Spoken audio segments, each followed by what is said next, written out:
A very good evening. You're watching India Sense. I'm Gaurie Dwivedi. This is the show that's your weekly dose of all that's happening around the world through India's lens. But first up, the headlines.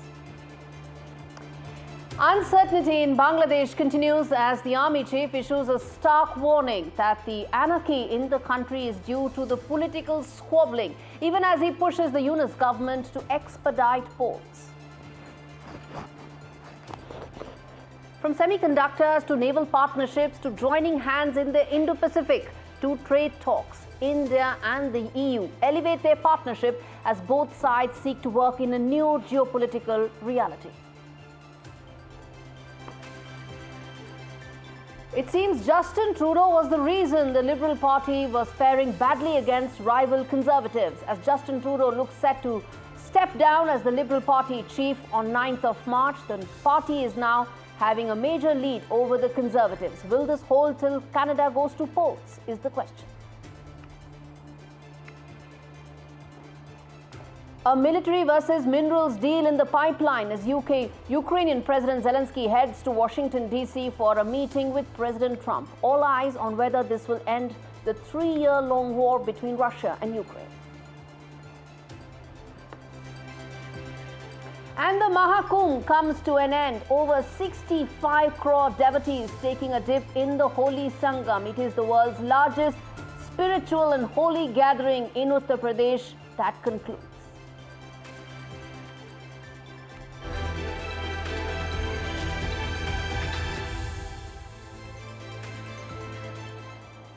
All right, our top story, viewers, this week. Bangladesh is now teetering on the edge of more chaos. The unravelling of the nation's political fabric, well, it continues. The recent student-led uprising, which ousted Prime Minister Sheikh Hasina, ignited a series of events that have led the country to the brink of an all-out crisis. And Bangladesh is now caught in a fierce struggle for power, and the army chief has also now weighed in. In fact, he has made it clear that the situation is dire. Army chief has warned that Bangladesh is on the verge of total anarchy, its sovereignty at risk due to internal squabbles. The infighting is because of all players want to take credit for Sheikh Hasina's ouster and want to be the primary beneficiary of this political transition. Speaking at an armed forces function, General Zaman expressed deep concern over the growing lawlessness, citing a breakdown in the police force and widespread violence. He blamed the political instability, stating that the country's anarchy is a product of its own doing. The army chief's chilling warning, which is that if you continue fighting amongst yourselves, the independence and the integrity of the country will be at risk. It underscores the growing inevitability of a military intervention. Maybe the army chief is setting the stage for such a possibility. Bangladesh has been a very successful democracy in Islamic countries, but it has also witnessed its fair share of military coups. On your screens are some of those military coups that did take place in that country. Army's increasing involvement in daily governance and law enforcement hints that a coup could be a possibility once again. As political parties continue to play a game of tug-of-war over power, the military might sees itself as the only possible institution that is capable of preventing a total breakdown. And Mohammad Yunus would do well to pay heed to his army chief's advice, which is to hold elections soon. Do not delay the political transition because it's hurting Bangladesh. And it's not just the bickering between all stakeholders, but it's the prospect of more violence, viewers. After all, the Operation Devil Hunt that was announced recently has rounded up the last of the dissident voices left in Bangladesh, but hasn't ended the violence in the country.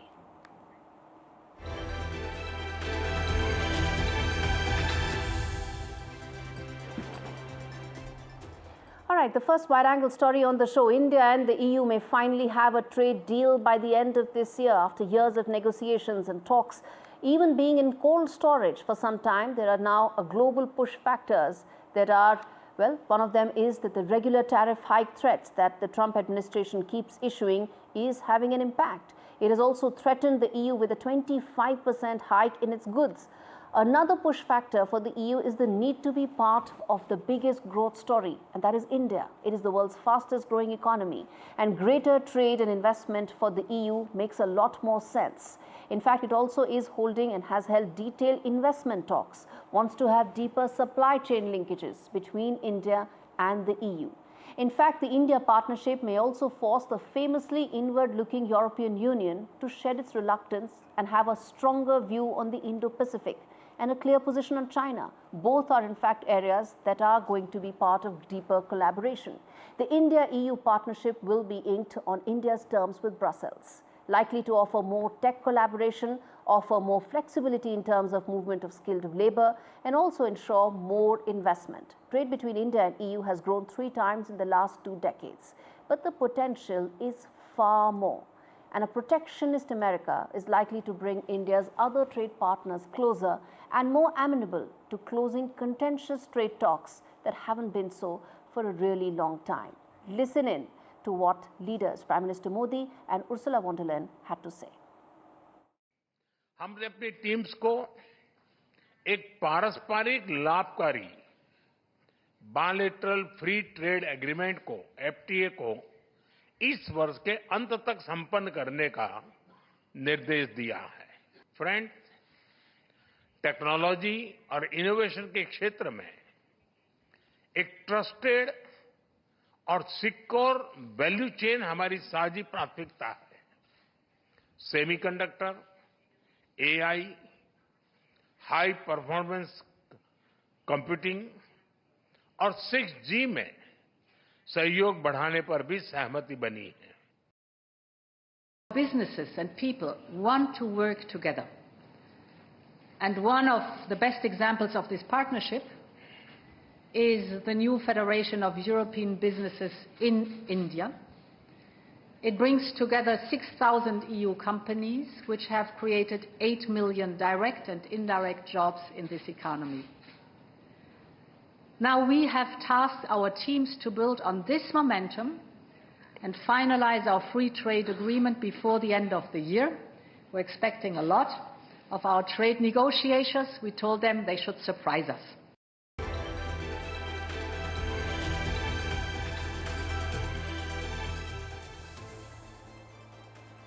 Okay, now the other wide-angle story on the show. This is the political roller coaster that Canada is fast turning into. Recent polling shows that the ruling Liberal Party is now mounting an unexpected comeback, despite a string of early setbacks.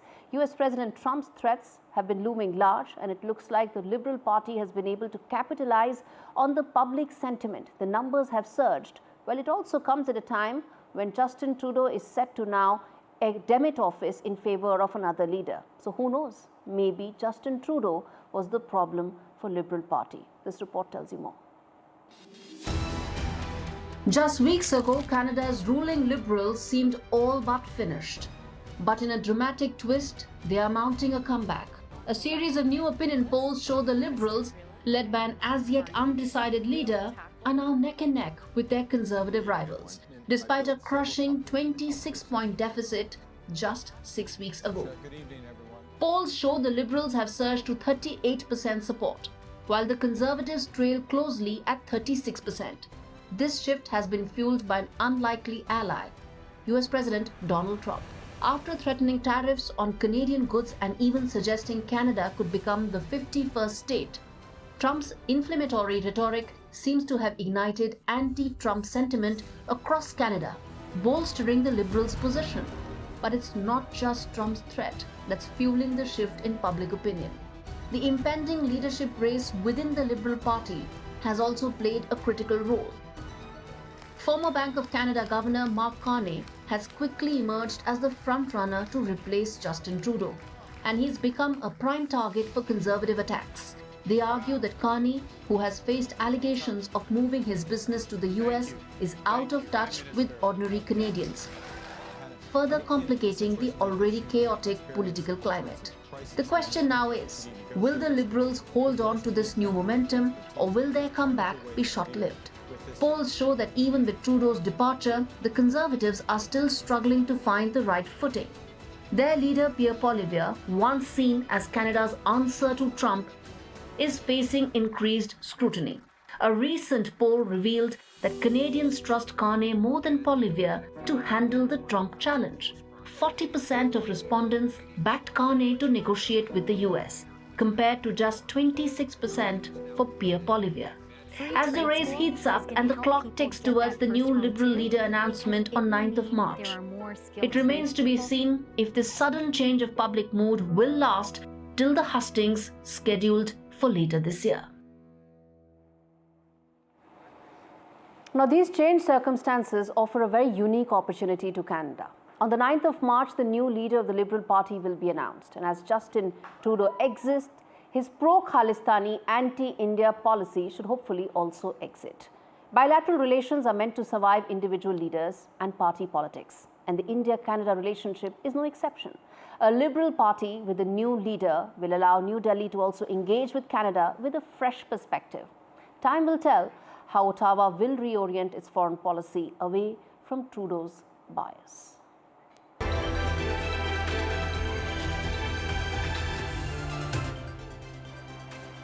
All right, moving on, viewers. In Tibet, China's controversial boarding schools may be conducting cultural genocide, systematically erasing Tibetan identity through forced indoctrination of children as it wants to control the next generation of Tibetans. Chinese are also trying to control how the Tibetans choose their spiritual leader. This report tells you just what all is at stake for Tibet here.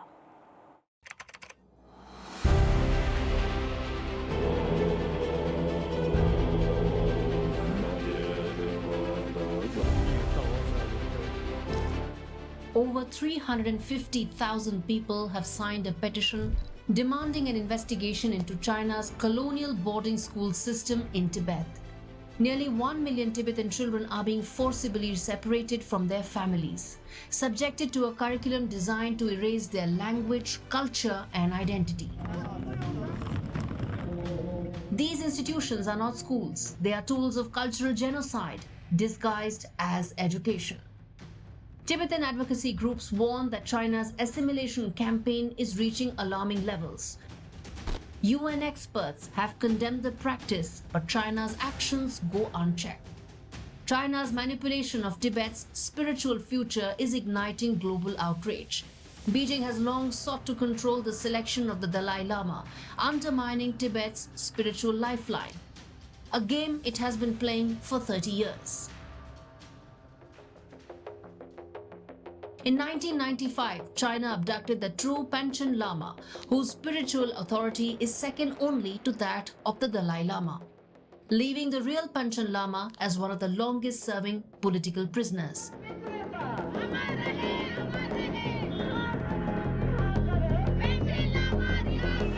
Not only this, Beijing also appointed its own Karmapa, Tibetan Buddhism's third most important spiritual leader and head of the Karma Kagyu sect, but he fled to India, sparking tensions. For over 600 years, Tibetans have chosen their leader based on spiritual science. Yet, Beijing insists that only it has the authority to select the next incarnation of the Dalai Lama.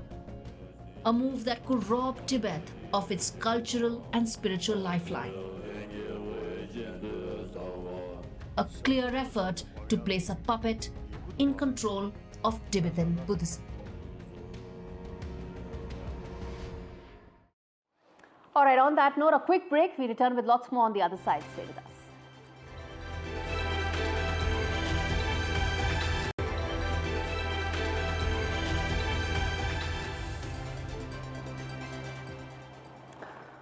Welcome back. This is India Ascends. Let's now take a look at the other big story, which is the Trump-Zelensky meeting that is likely to take place. Ahead of the meeting, Trump holds all cards and stakes, and Trump's terms rise ahead of meeting with Zelensky. US-Ukraine set to ink a rare earth minerals deal, and will Trump be able to negotiate a quick end to the Ukraine war is the key question that we are asking. Well, the agreement is set to grant the US access to Ukraine's rare earth mineral deposits and may promise a windfall.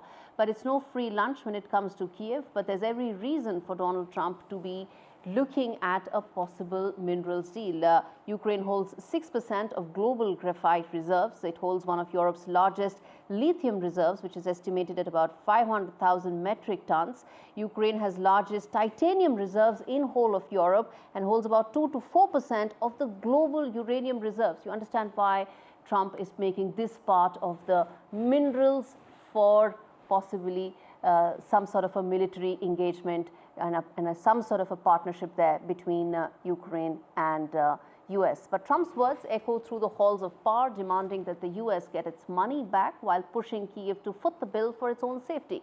Zelensky, which has been caught between the economic carrot and the security stick, is left to navigate a deal that will make some strides towards rebuilding Ukraine, given the fact that there's also an investment fund that is being proposed, an investment fund which, of course, Ukraine will also have to fund. All of it will not be funded by the US, but with the US sitting firmly in the driver's seat. As Zelensky hopes for a NATO path, Trump's rhetoric makes it clear he's not one to play by anyone's rules, but his own. Despite assurances and reassurances, the deal leaves Ukraine exposed. The safety net remaining little more than a fragile promise in this high-stakes game. Trump remains the puppeteer, and Zelensky, despite his role in this global chess match, is ever at his beck and call. We're going to have a very good meeting tomorrow morning. We're going to get along really well, okay? We have a lot of respect. I have a lot of respect for him. We've given him a lot of equipment and a lot of money. Mine the precious minerals from Ukraine. How much should the U.S. expect to receive, and when do you expect to see that come to fruition? Well, we're never going to know that answer, but by our being in Ukraine and doing the exploration and also the digging and taking the rare earth, which we need in our country very badly. Now, India and Nepal have ties that date back to centuries. To the Ramayana era, ties that have been reinforced by marital ties and trade relations. Well, this is not just a fact, it's a plea from the father of the Nepalese student who died at the KIIT campus earlier this month. The father's plea is a reinforcement that India will not fail its oldest neighbor, its oldest ally and cultural cousin, and it won't. And he has every right to demand this and have this expectation from India. After all, Nepali students account for about 28% of total international students in India. Reports indicate that India gets over 46,000 international students every year, with over 13,000 students being from Nepal alone. And they don't need any visa. In fact, India also welcomes Nepalese students to work after they finish their studies in line with appropriate paperwork that's needed. A shameful incident at a private university will not change this. Probes should be fast-tracked, as any trust deficit between India and Nepal must be addressed at the very earliest.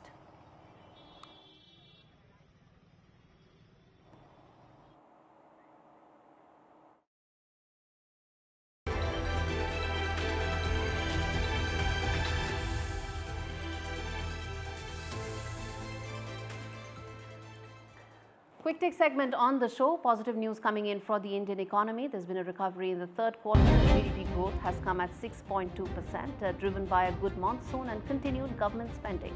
This marks a recovery from the previous quarter's 5.4%, highlighting the resilience of rural consumption. But even as the economy powers ahead, challenges loom large. A widening fiscal deficit, now at 11.7 lakh crore rupees, raises concerns about the country's fiscal health. Meanwhile, uncertainty over trade policies, especially potential US tariffs, cast a shadow over future prospects. A 6.5% growth forecast for FY25 is still likely to make India the world's third largest economy by 2030.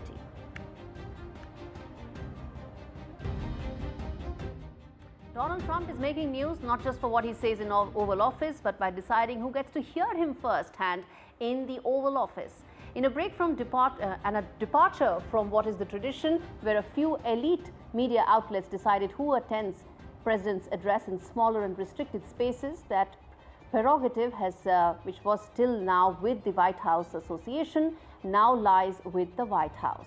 It was earlier with the White House Correspondents Association. The move has been condemned by those impacted the most: Reuters, Associated Press and Bloomberg, or in Trump lingo, the legacy media. In an open letter, they have in fact expressed this.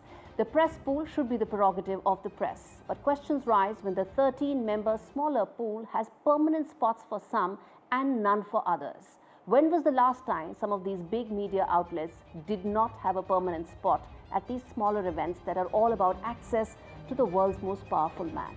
In this age of overexposure and overcommunication, changing press pool rules will not inhibit democracy. Neither will it stop the flow of information, but possibly open doors to alternate media models and news agencies. Now it's up to Team Trump to come good on ensuring that credible voices ask the tough questions that he responds to honestly.